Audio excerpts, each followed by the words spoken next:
السلام عليكم ورحمة الله وبركاته. أعوذ بالله من الشيطان الرجيم.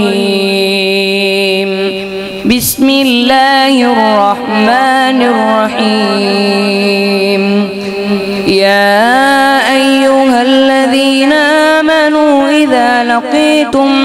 إذا لقيتم فئة فاثبتوا واذكروا الله كثيرا لعلكم تفلحون.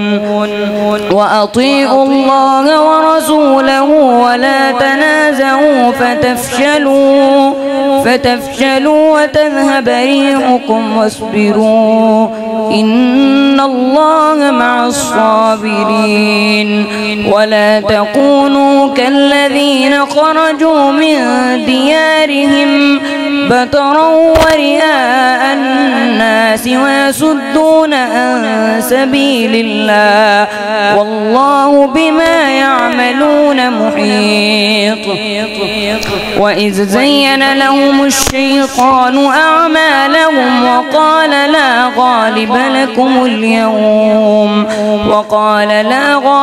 لكم اليوم من الناس وإني جار لكم فلما تراءت الفئتان نكث على عقبيه وقال إني بريء منكم إني أخاف الله والله شديد العقاب.